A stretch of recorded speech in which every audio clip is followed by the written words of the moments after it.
अतिशय प्रभावी. 100% काय 1001% तुमचं काम होईल. ना हातामध्ये कोणते खडे घालायचेत, ना मनगटभर ब्रासलेट घालायचंय, ना गळ्यामध्ये काही घालायचंय, ना घरातल्या भिंती भरून टाकायच्यात, इकडे हे लावा तिकडे ते लावा, ना देवघर भरून टाकायचे. काहीच अशा गोष्टी न करता घरातील एका व्यक्तीने जरी महिन्यातला फक्त 1 दिवस आणि त्या 1 दिवसातला फक्त तुमचा कमीत कमी अर्धा तास किंवा तुमचे 15 मिनिटं, आणि यामुळे तुमच्या घरातील सर्वांना याचा फायदा होईल.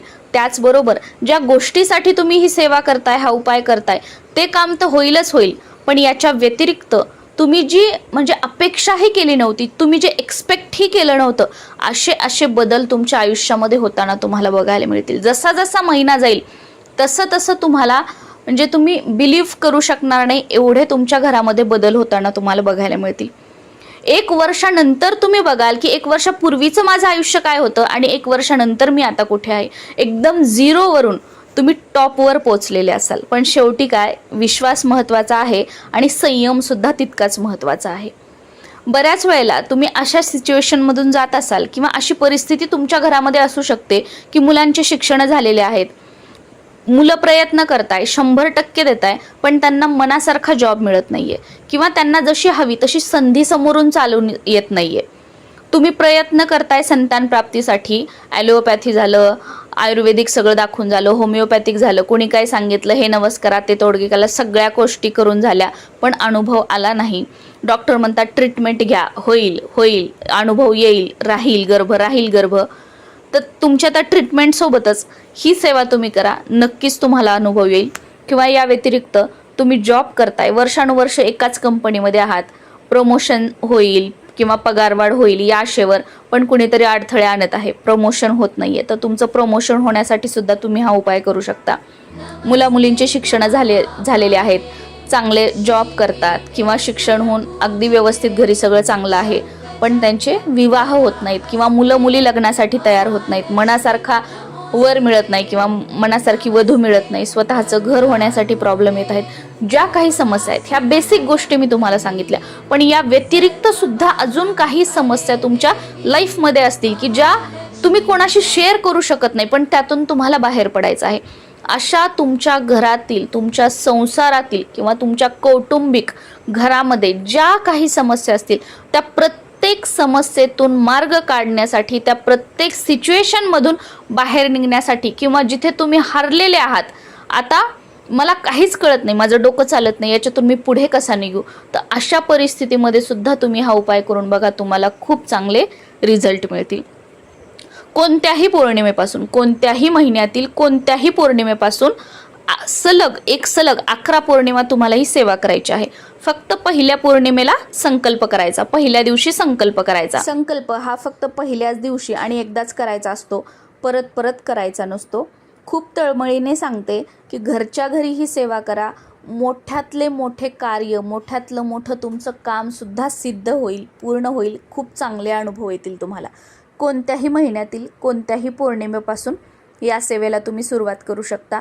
घरातील कोणत्याही महिलेने तुमच्या देवघरामध्ये कुलदेवीची मूर्ती असेल किंवा कुलदेवीचा टाक असेल किंवा कुलदेवीचा फोटो असेल, तर पौर्णिमेच्याच दिवशी सकाळी देवपूजा करताना जे कोणी देवपूजा करत असेल त्यांनी कुलदेवीच्या टाकावर किंवा कुलदेवीच्या मूर्तीवर अभिषेक करून घ्यायचा आहे.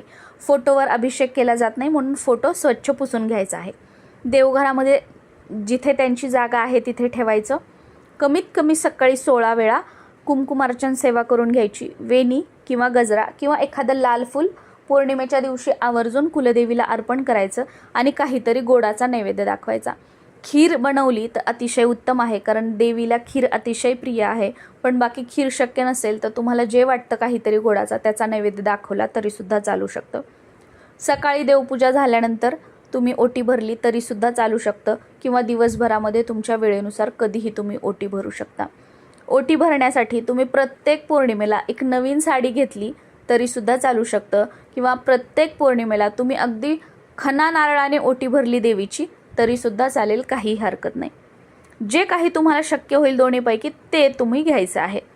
समजा तुम्ही साडी घेतली तर साडी घ्या, ब्लाऊज पीस घ्यायचा असेल तर ब्लाऊज पीस घ्या, पण ते तुम्हाला कोणी ओटीमध्ये दिलेलं किंवा कोणत्या कार्यप्रसंगी तुम्हाला ते मिळालेलं नसावं. ज्याने तुम्ही ओटी भरताय ते तुमच्या स्वतःच्या कष्टाच्या पैशाने तुम्ही आणलेलं असावं, ते घ्यायचं आहे. त्याच्यावर एक नारळ, श्रीफळ, नारळसुद्धा कोणी दिलेलं नसावं, स्वतःच्या आपल्या पैशांनी ते आपल्याला विकत आणायचं आहे. यावर एखादा गजरा किंवा वेणी, कमीत कमी 11 रुपये दक्षिणा, जास्तीत जास्त तुम्ही कितीही ठेवू शकता. यासोबतच तांदूळ, हळकुंड, खोबऱ्याचे तुकडा, जो बदाम असतो अख्खा, अखंड बदाम, खारीक, हे तुम्हाला घ्यायचं आहे. याचबरोबर हिरव्या बांगड्या, 5 का होईना हिरव्या बांगड्या, यासुद्धा विकत आणायच्या आहेत, कोणी दिलेल्या नसाव्यात. ज्या आपण सौभाग्याच्या वस्तू म्हणतो त्या तुम्हाला ठेवायच्या असतील तर तुम्ही ठेवू शकता. आजकाल बरेच जण बघा नेलपेंटची बॉटल, मेहंदीचा कोन, टिकलीचं पॉकेट, या सगळ्या गोष्टी ठेवतात. हे तुम्हाला ठेवायचं असेल तर तुम्ही ठेवू शकता. बाकी या गोष्टींची गरज नाही आहे. 5 बांगड्या आणि जोडवी तुम्ही ठेवली तरी सुद्धा चालू शकतं. जोडवी ही चांदीचीच असावी असं काही नाही, तुम्हाला शक्य असेल तर तुम्ही चांदीची घ्या. नाहीतर पूजा साहित्याच्या दुकानात गेल्यानंतर आपल्याला ओटी भरण्यासाठी जोडवी, त्याच्यासोबत छोटासा आरसा, कंगवा, त्याच्यासोबतच हिरव्या बांगड्या आणि कुंकवाची डबीसुद्धा मिळते, तर ते तुम्ही घेतलं पूजा साहित्याच्या दुकानामधून तरीसुद्धा चालेल. हे एकत्र ठेवायचं. यासोबतच 5 फळं किंवा 5 फळं शक्य नसतील तर त्या सीझनचं जे कोणतं फळ असेल ते एखादं फळ यावर ठेवायचं आणि याने देवघरासमोर बसायचं. हे सगळं साहित्य जे आहे एका ताटलीमध्ये घ्यायचं. सुरुवातीला आपल्या कुलदेवीला हळद कुंकू अर्पण करून घ्यायचं. आपल्या डोक्याला हळद कुंकू लावायचं. त्यानंतर कुलदेवीचं स्मरण करायचं. सुरुवातीला तुम्हाला संकल्प करून घ्यायचा आहे आणि त्याच्यानंतर ही ओटी भरायची आहे. कुलदेवीला मागणं मागायचं, मनातली मनात ती गोष्ट बोलायची, कशासाठी तुम्ही हे सगळं करत आहात, किंवा माझ्या घरामध्ये सुख शांती राहू दे, उत्तम आरोग्याची प्राप्ती होऊ दे, जे काही आहे ते तुम्हाला हे ओटीचं ताट हातामध्ये धरून बोलायचं आहे. आणि हे ओटीचं ताट जे आहे ते आपल्या छातीच्या समोर सरळ येईल अशा पद्धतीने धरायचं आहे.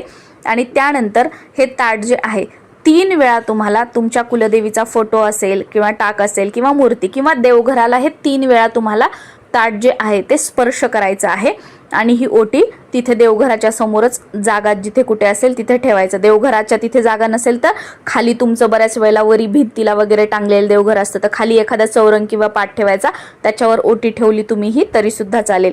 आणि नमस्कार करायचा कुलदेवीला. आणि ती ओटी जी आहे ज्या पौर्णिमेला आपण भरली त्या दिवशी ती तिथेच राहू द्यायची. आता खाली आपण ठेवलेली आहे तर थोडं इकडे तिकडे सरकवू शकता किंवा देवघराच्या तिथे थोडं इकडे तिकडे करू शकता, पण तिथेच राहू द्या पौर्णिमा तिथी संपेपर्यंत. आणि दुसऱ्या दिवशी मग हे जे ओटीचं साहित्य आहे ते तुम्ही सगळं घरामध्ये वापरू शकता. तुम्ही ती साडी घेतलेली असेल किंवा ते ब्लाऊज पीस घेतलेलं असेल ते तुम्ही घरीसुद्धा वापरू शकता. किंवा दुसरी गोष्ट, आणि जे मी स्वतः करते ते म्हणजे, तुम्ही हे सगळं साठवून ठेवा. जेव्हा कधी तुम्ही तुमच्या मूळ पीठावर दर्शनासाठी जाल तर ते हे सगळं तिथे अर्पण करा. किंवा तुमच्या शहरामध्ये, गावामध्ये, तुमच्या एरियामध्ये कोणतंही देवीचं मंदिर असू द्या, त्या देवीच्या मंदिरामध्ये दुसऱ्या दिवशी जाऊन तुम्ही तिथे हे सगळं अर्पण करून या. मी ह्यात दुसऱ्या 2 गोष्टी म्हणजे मूळ पीठावर एक तर अर्पण करते किंवा देवीच्या मंदिरात अर्पण करते, तर हे तुम्ही करू शकता. आणि जर तुम्ही मूळ पीठावर जाणार असाल तर फळ वगैरे ज्या खराब होणाऱ्या गोष्टी आहेत त्या तुम्ही घरामध्ये वेणी, गजरा जे आहे ते काढून ठेवा. बाकी जे राहतं त्या गोष्टी तुम्ही साठवत चला. जसं समजा 2-3 महिन्याची ओटी तुम्ही साठवली आणि एका महिन्यात गेले तर मग 3-4 महिन्याचं सगळं तिथे अर्पण करून यायचं, असं करू शकता. किंवा महिन्याला मग तुम्ही देवीच्या मंदिरामध्ये हे अर्पण करून येऊ शकता. आणि कधीतरी वर्षातून एकदा जेव्हा तुम्ही मूळ पीठावर जाल मग त्या महिन्यातल्या पौर्णिमेची जी ओटी आहे ती तशीच ठेवा आणि तेव्हा मग तिथे गेल्यानंतर तुम्ही ती अर्पण करू शकता. जसं जसं पौर्णिमा जातील, जसं जसं प्रत्येक पौर्णिमेला तुम्ही ही सेवा कराल, कुलदेवीची ओटी भराल, तर तुमच्या कुलदेवीच्या कृपेने तुमच्या आयुष्यात, तुमच्या घरात इतके बदल होतील ना. मी सुरुवातीला सांगितले तसं खूप चांगले अनुभव तुम्हाला येतील. आणि खूप काही अवघड नाही आहे, साधी सोपी ओटी. तर बघा, आपण कोणाच्या घरी गेलं किंवा आपल्या घरी कोणी आलं तर आपण ओटी भरतो. मग ही तर आपल्या कुलस्वामिनीला आपण ओटी भरतोय. जी तुम्ही ओटी भरताय पण ती तुम्हाला एवढं देईल ना तुमची कुलदेवी, तुमची कुलस्वामिनी, की तुमची ओंजळ कमी पडेल घेण्यासाठी, एवढं भरभरून ती तुम्हाला देईल.